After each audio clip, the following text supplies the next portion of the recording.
Welcome to the show. I'm Dan McLaughlin, and there's a lot to get to. First, thankfully, baseball is back, and the Cardinals are in spring training and getting ready for opening day. Ben Frederickson of the St. Louis Post-Dispatch will be along to preview the upcoming season. Also, whatever happened to Rams Park, the practice facility that was occupied by the St. Louis Rams?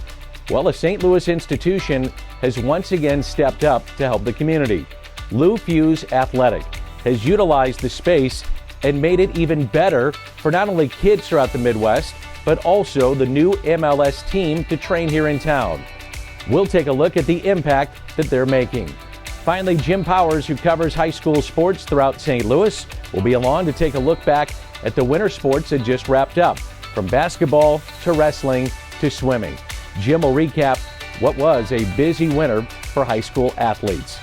First, though, we start with baseball. An agreement was reached and the players are back on the field.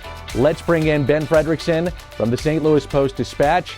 And Ben, thanks for hopping on the show. Great to see you. Let's start with this. Isn't it nice just to have baseball back? Yeah, happy for baseball fans, Dan. Happy for St. Louis. It's hard to imagine a city across America that would have been affected more negatively by a messed up baseball season than right here in St. Louis. I'm happy for fans, happy for businesses, happy for everybody, and glad that we can stop talking about labor situations for a little while, hopefully years, and start talking about actual baseball topics. It's never been more exciting to debate lineups or talk about who should be in the rotation or what free agent should go be pursued than it is right now. It all feels new again.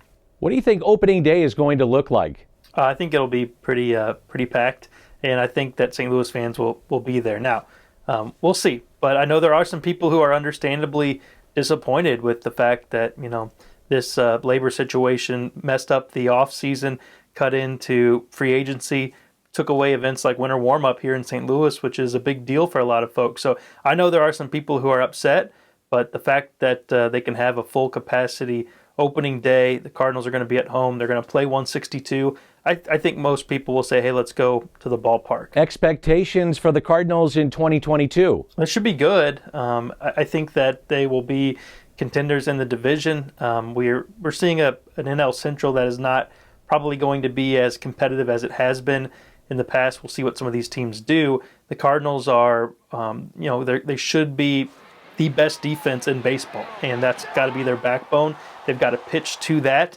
and reward that defense by throwing strikes, by not walking guys. They went through the ringer last year with that. They need to have that figured out. And then the offense will be under a microscope. Some guys who, really performed well in the outfield last year should help this lineup, but I do think a case can be made to give it one more boost via a DH or someone who can at least split some time there in that role now that the DH is in the NL with some of those young guys they want to work there. So a competitive team, a chance to be better than that, but I think they might need a little more power if they're going to go on a deep run. Well, we think it's the final year for Yadi, maybe Waino as well. How do you think this plays out this season? I should have added, one way to get people to show up for opening day will be to have Adam Wainwright throw to Yadi or Molina. That can cut through a lot of angst from the way this offseason went. So it should be a celebration of those two guys, Dan, every time that they go out there together. Hopefully Adam can stay healthy. Hopefully Yadi can too, because it's one of the best stories going in baseball. And Adam Wainwright, really since the pandemic, has not been he's not been a good pitcher for being an old pitcher. He's been one of the best pitchers in baseball, one of the most reliable, dependable starters, and he's hoping to continue that. We'll see if they play really well. Maybe they revisit that idea, but I do think they're both looking at this season as, hey, let's try to go out on top, and then let's go out. I don't think this will be a Tom Brady situation where these guys, say they're going to retire, then come back. I think when they say it, they're going to be for real. I also think it should be extra motivation for the Cardinals to try to, lean a little bit more toward that win now mentality. Look, we know the Cardinals are never going to go all in to the point of ruining future seasons, and nobody should want that. You shouldn't want to be a fan of a team that tanks, but the Cardinals, can look at this and say, they got Adam Wainwright and Yadier Molina for one more year. They've got Paul Goldschmidt and Nolan Arenado not exiting their prime, but they're on the back half of what should be their prime just based off of their age. Get after it. Make an extra step or two and try to not just get in the postseason, but do some damage when you've got those guys around for one more ride. Even though he had a very good season just a year ago, would you expect an even better year in 22 from Nolan Arenado because of the comfort level of year 2 here in St. Louis? I think so. I think he's one of these guys who will play better as he settles into a place. I know he's not happy with how he hit in the playoffs last year in that wild card game, and I think that's something that motivates him. He thinks he can be better than he was. And I think, too, having a feel for the lineup, having a better relationship with hitting coach Jeff Albert after working with him longer, I just think he'll be settled in. And I think that we'll see a better year from him offensively. Not that last year was bad. I mean, you look at his home run totals, his RBI totals, he was as advertised. But I do think he can do a little bit more, and I think he thinks so, too. Let's talk about Paul DeJong. Is he kind of the wild card in the Cardinals offense this year? Yeah, that and the DH, right? I mean, so we know the Cardinals have, let's start with the DH. We know the Cardinals have young guys they want to work through there. Juan Yepez had a great season in Memphis, but the Cardinals have never handed him a major league at bat. Could he be that guy? Lars Nootbaar, fourth outfielder, could also use him as the DH. What if Nolan Gorman blasts off this spring? That's what they hope. Then he could handle that role. Maybe you have a by committee approach there or add some pop. The Cardinals have been pretty committed to Paul DeJong, including after the lockout. Mozeliak has been asked, are you guys looking at shortstops? And he's, again, pointed to how they're prioritizing this bounce-back season for Paul. We've seen it. The problem is we haven't seen it in a while. He's got to be able to be consistent. He doesn't have to be the Cardinals' cleanup hitter. He doesn't have to be the number one guy, but he's got to be steady, consistent. The middle infield really lacked in terms of offensive production last year. I think there's real reason to be confident in Tommy Edman finding a really solid role on this team offensively. Paul DeJong is the big X factor, and if he doesn't produce, then that lineup is going to look a little weak. Tyler O'Neill is back. Is he a legitimate MVP candidate? If he stays healthy, yeah. That's been the big question for Tyler. He did it last year. If he stays on the field and continues to do what he did, then I think he'll be in that discussion. He was in it last year because of the way he played. So why would you say no? The question for him, the key will be staying healthy. So if he plays, let's say, 145 games, Dan, I think he will be in that discussion. Can't wait to get back to the ballpark, and thanks for doing this. You bet, man. Yeah, happy baseball, everybody. Good to have you back. Coming up, a St. Louis company has stepped up once again to help the community. Specifically in youth sports, Lou Fusz Automotive is providing a game changer for kids with their athletic program. Closer look at that is next on Scoops with Danny Mac here on Fox 2. Scoops with Danny Mac on Fox 2 is brought to you by Schnucks, Ryan Kelly, the home loan expert, Lou Fusz, Triad Bank, Lordo's Diamonds, your family's jeweler for life, Rutler Pest Solutions, most trusted family-owned pest control company in the region, and the Missouri Athletic Club, 2 clubhouses, 1 platinum club. Welcome back to Scoops with Danny Mac on Fox 2. A reminder, there's daily content on the website, scoopswithdannymac.com. Podcasts, features, articles. If you've missed Bernie Miklasz and his writing, you can see it all daily on scoopswithdannymac.com. Welcome back to the show. The St. Louis Rams have been gone for 6 years. When they left, a facility where they trained was left vacant as well. And that was until the Fusz family decided to step up and make a difference in our community. They took over Rams Park. And because of that investment, many kids throughout the Midwest and their families have reaped the benefits.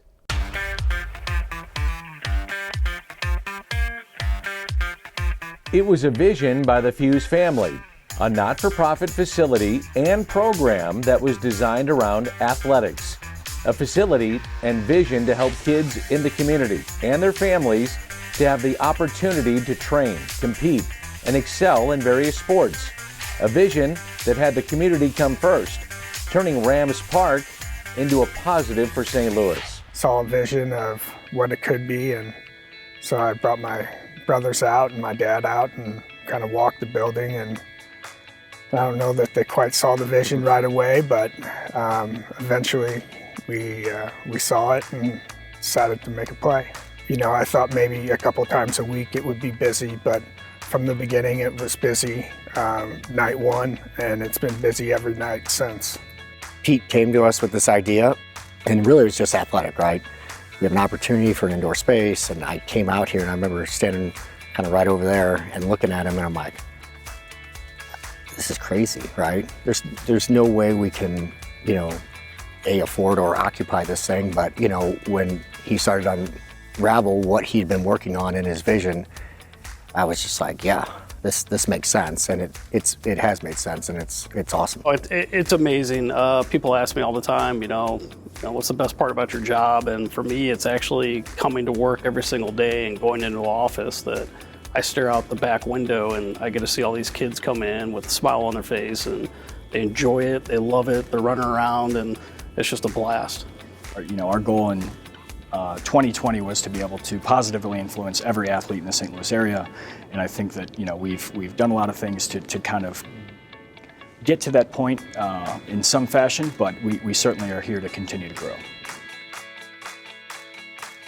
Nearly 2 million kids will play this year on the fields and facilities that Lou Fusz Athletic provides. Lacrosse, soccer, football, pep bands, even the new MLS team.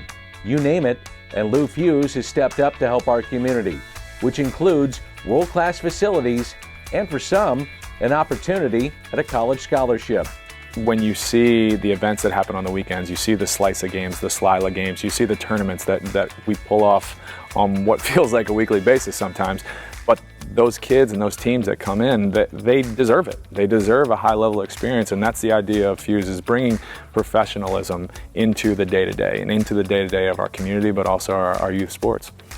Father was a big believer in investing in kind of the kids and youth of St. Louis, and that's transpired to us, and that's where our why is, and so it's everyday rewarding to just hear and see, and that's why we love being out here, especially because we get to see that every day. I can't get that in the dealership. We want to continue to expand. We want to be able to talk to every family in St. Louis and have a conversation about how their youth and how their kids are developed. We really find, I think, a lot of joy and a lot of positivity in sports and in development of character and in development not only physical but mental and emotional and psychosocial. So all of those things kind of combined. I grew up in sports, the Fusz family grew up in sports, and it really kind of touches everybody in understanding that we have a great responsibility and a great opportunity to bring the community together, but also to converse with them while we're doing it. I don't think any of us saw the potential or how big this would turn out to be. I mean, this thing has grown leaps and bounds. Like 2015, we took on lacrosse. That was a sport that was never on the horizon for us. We were always built on soccer, and that's the direction we're going. And then 2018, football came to it, and now we have American football. And it's just touching different communities that some communities we haven't been in, and it truly is amazing. The Lou Fusz family, a family that continues to support our community through athletics. Just a sensational job being done by the Fusz family and Fusz Athletic. Up next, the winter sports on the high school scene have wrapped up. A look at the top athletes in all different sports in our area is next on Fox 2. Scoops with Danny Mac on Fox 2 is presented by the Ascension Charity Classic, Stratum Structural Systems, Royal Banks of Missouri, Hair Saloon for Men, and Family Golf and Learning Center. Play your best.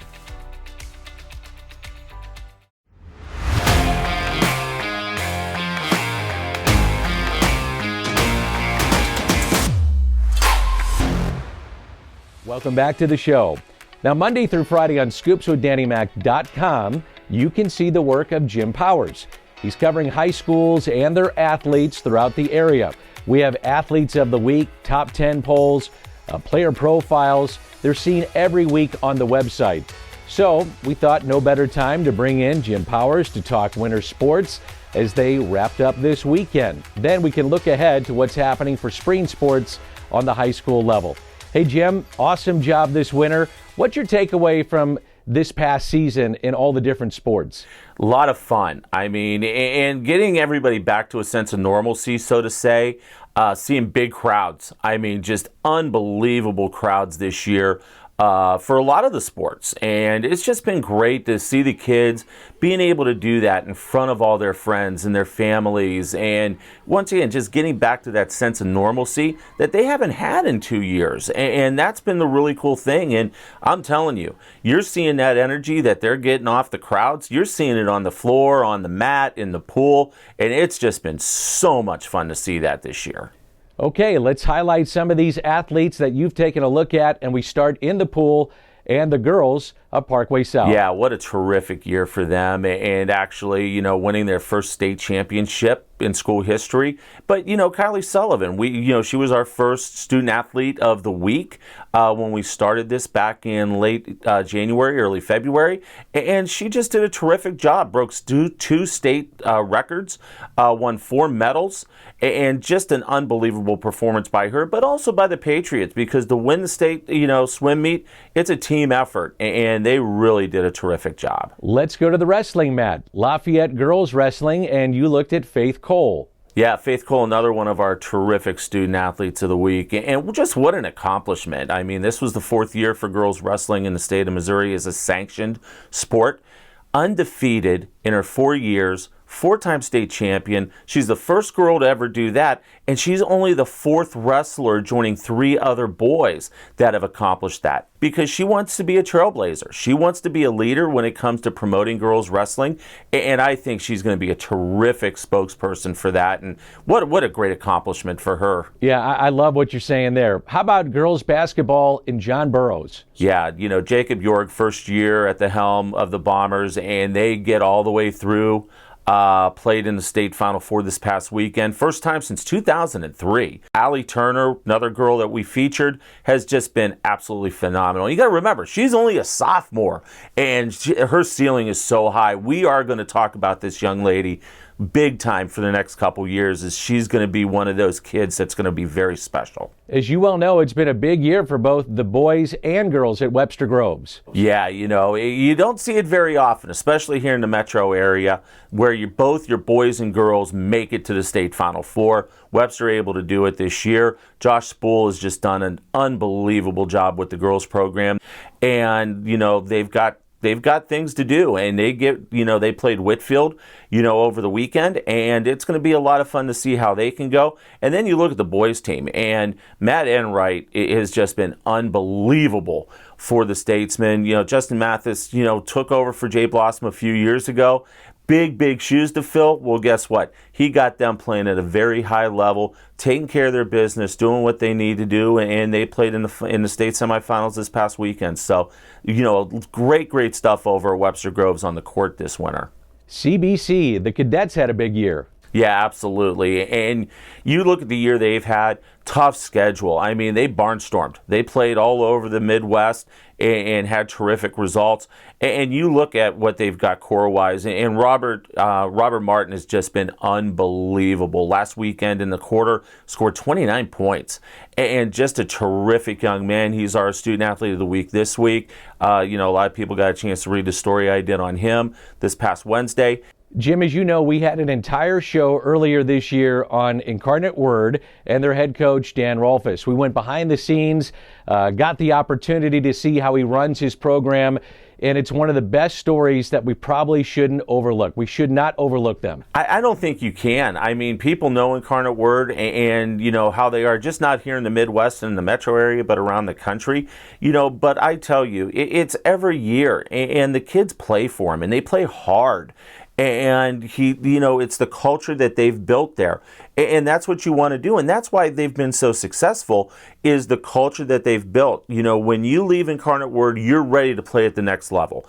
And that's what Dan does. And you're starting to see a lot more schools doing that. And we talked about Webster. We talked about CBC on the boys' side, Chaminade on the boys' side.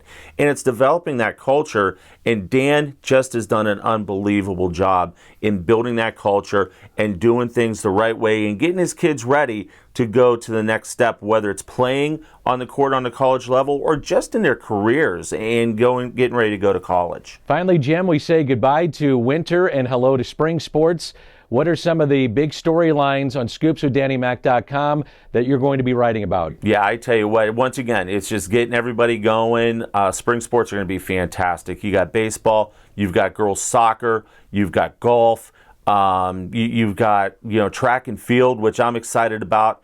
You look baseball wise, Vianney, CBC, those are the teams we always talk about on the baseball diamond. But I'm telling you, it's just going to be so much fun to see the kids out in the spring and covering them and just having a lot of fun highlighting some of the great things that they're doing. Hey, Jim, you're doing such a great job informing us, and thank you so much. No, thank you so much. Appreciate it. For Jim Powers, Ben Frederickson, and the great folks at Lou Fusz making a huge impact in our community, I'm Dan McLaughlin, and we'll see you next week here on Fox 2.